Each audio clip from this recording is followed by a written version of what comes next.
Assalamualaikum warahmatullahi wabarakatuh.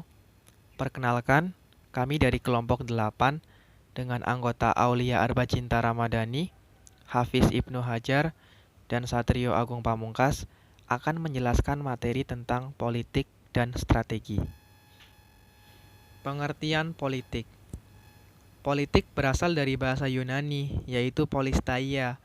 Polis berarti kesatuan masyarakat yang mengurus diri sendiri atau berdiri sendiri, sedangkan taia yang berarti urusan. Dalam arti kepentingan umum, politik adalah suatu rangkaian asas atau prinsip yang digunakan untuk mencapai tujuan tertentu atau sesuatu yang kita kehendaki. Sedangkan dalam arti kebijaksanaan, politik adalah penggunaan pertimbangan yang dianggap lebih menjamin terlaksananya suatu usaha, cita-cita atau keinginan yang kita inginkan. Jadi, politik adalah tindakan dari suatu kelompok individu mengenai suatu masalah dari masyarakat atau negara. Politik juga membicarakan hal-hal yang berkaitan dengan negara, kekuasaan, pengambilan keputusan, kebijakan umum, dan distribusi. Pengertian strategi. Strategi berasal dari bahasa Yunani, yaitu strategia, yang artinya seni seorang panglima yang biasanya digunakan dalam peperangan. Dalam abad modern dan globalisasi, penggunaan kata strategi tidak lagi terbatas pada konsep atau seni seorang panglima dalam peperangan, tetapi sudah digunakan secara luas, termasuk dalam ilmu ekonomi maupun olahraga. Jadi pengertian umum dari strategi adalah cara untuk mendapatkan kemenangan atau pencapaian suatu tujuan. Politik dan strategi nasional. Politik nasional diartikan sebagai kebijakan umum dan pengambilan kebijakan untuk mencapai suatu cita-cita dan tujuan nasional. Sementara strategi adalah cara melaksanakan politik nasional dalam mencapai sasaran dan tujuan yang ditetapkan oleh politik nasional. Strategi nasional disusun untuk melaksanakan politik nasional, misalnya strategi jangka pendek, strategi jangka menengah, dan strategi jangka panjang. Dasar pemikiran penyusunan politik dan strategi nasional. Penyusunan politik dan strategi nasional perlu memahami pokok-pokok pikiran yang terkandung dalam sistem manajemen nasional yang berdasarkan pada ideologi Pancasila, Undang-Undang Dasar 1945, Wawasan Nusantara, dan Ketahanan Nasional. Landasan pemikiran dalam manajemen nasional sangat penting sebagai kerangka acuan dalam penyusunan politik strategi nasional, karena di dalamnya terkandung dasar negara, cita-cita nasional, dan konsep strategi bangsa Indonesia. Penyusunan politik strategi nasional. Mekanisme penyusunan politik strategi nasional di tingkat suprastruktur politik diatur oleh Presiden.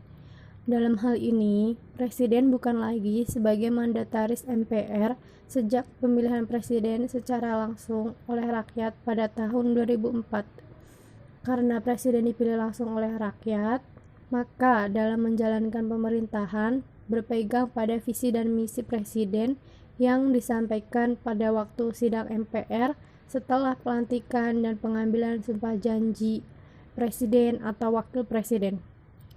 Visi dan misi inilah yang dijadikan politik dan strategi dalam menjalankan pemerintahan dan melaksanakan pembangunan selama 5 tahun atau selama 1 periode. Proses penyusunan politik strategi nasional pada infrastruktur politik merupakan sasaran yang akan dicapai oleh rakyat Indonesia. Dalam era reformasi, saat ini masyarakat memiliki peran yang sangat besar dalam mengawasi jalannya politik strategi nasional yang dibuat dan dilaksanakan oleh Presiden. Stratifikasi politik nasional. Stratifikasi politik nasional dalam negara Republik Indonesia terdapat 5 tingkatan. Yang pertama, tingkat penentu kebijakan puncak. Kebijakan tingkat puncak dilakukan oleh MPR, meliputi kebijakan tertinggi yang menyeluruh secara nasional dan mencakup penentuan undang-undang dasar, menitik beratkan pada masalah makropolitik bangsa dan negara untuk merumuskan idaman nasional berdasarkan falsafah Pancasila dan Undang-Undang Dasar 1945. Yang kedua, tingkat kebijakan umum. Tingkat kebijakan umum merupakan tingkat kebijakan di bawah tingkat kebijakan puncak yang lingkupnya menyeluruh nasional dan berisi mengenai masalah-masalah makro strategi guna mencapai idaman nasional dalam situasi dan kondisi tertentu.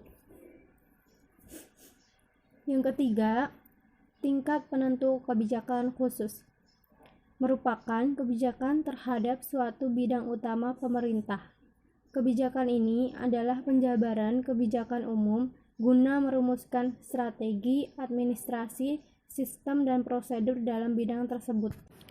Yang keempat, tingkat penentu kebijakan teknis. Kebijakan teknis meliputi kebijakan dalam satu sektor dari bidang utama dalam bentuk prosedur serta teknik untuk mengimplementasikan rencana, program, dan kegiatan. Yang kelima, tingkat penentu kebijakan di daerah. Wewenang penentuan pelaksanaan kebijakan pemerintah pusat di daerah terletak pada gubernur dalam kedudukannya sebagai wakil pemerintah pusat di daerahnya. Politik pembangunan nasional dan manajemen nasional. Tujuan politik bangsa Indonesia harus dapat dirasakan oleh rakyat Indonesia. Untuk itu pembangunan di segala bidang perlu dilakukan. Dengan demikian pembangunan nasional harus berpedoman pada pembukaan UUD 1945 alinea keempat. Politik dan strategi nasional dalam aturan ketatanegaraan selama ini dituangkan dalam bentuk GBHN yang ditetapkan oleh MPR. Hal ini berlaku sebelum adanya penyelenggaraan pemilihan umum presiden secara langsung pada tahun 2004. Setelah pemilu 2004, Presiden menetapkan visi dan misi yang dijadikan rencana pembangunan jangka menengah yang digunakan sebagai pedoman dalam menjalankan pemerintahan dan membangun bangsa. A. Makna pembangunan nasional. Tujuan pembangunan nasional itu sendiri adalah sebagai usaha untuk meningkatkan kesejahteraan seluruh bangsa Indonesia. Dan pelaksanaannya bukan hanya menjadi tanggung jawab pemerintah, tetapi juga merupakan tanggung jawab seluruh rakyat Indonesia. Pembangunan nasional mencakup hal-hal yang bersifat lahiriah maupun batiniah yang selaras, serasi, dan seimbang. Itulah sebabnya pembangunan nasional bertujuan untuk mewujudkan manusia dan masyarakat Indonesia yang seutuhnya, yakni sejahtera lahir dan batin. Yang B. Manajemen nasional. Pada dasarnya, sistem manajemen nasional merupakan perpaduan antara tata nilai, struktur, dan proses untuk mencapai daya guna dan hasil guna sebesar mungkin dalam menggunakan sumber dana dan sumber daya nasional demi mencapai tujuan nasional. Proses penyelenggaraan yang serasi dan terpadu meliputi siklus kegiatan perumusan kebijaksanaan, pelaksanaan kebijaksanaan, dan penilaian hasil kebijaksanaan terhadap berbagai kebijaksanaan nasional. Implementasi politik dan strategi nasional. Terdapat 3 bidang implementasi politik dan strategi politik di negara Indonesia, di antaranya 1. Implementasi politik dan strategi nasional di bidang hukum, yang berisi mengembangkan budaya hukum di semua lapisan masyarakat untuk terciptanya kesadaran dan kepatuhan hukum dalam rangka supremasi hukum dan tegaknya negara hukum, menegakkan hukum secara konsisten untuk lebih menjamin kepastian hukum, keadilan dan kebenaran, supremasi hukum, serta menghargai hak asasi manusia, dan menyelesaikan berbagai proses peradilan terhadap pelanggaran hukum dan hak asasi manusia yang belum ditangani secara tuntas.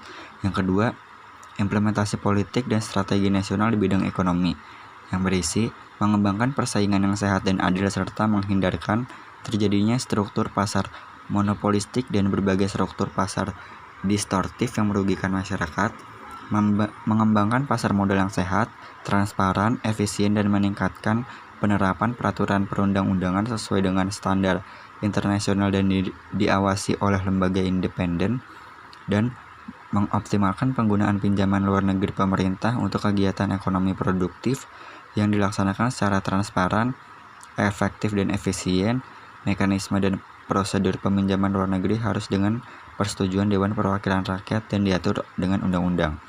Dan yang ketiga, implementasi politik dan strategi nasional di bidang politik, yang berisi memperkuat keberadaan dan kelangsungan negara kesatuan Republik Indonesia yang bertumpu pada Kebineka Tunggal Ikaan untuk menyelesaikan masalah-masalah yang mendesak dalam kehidupan bermasyarakat, berbangsa, dan bernegara.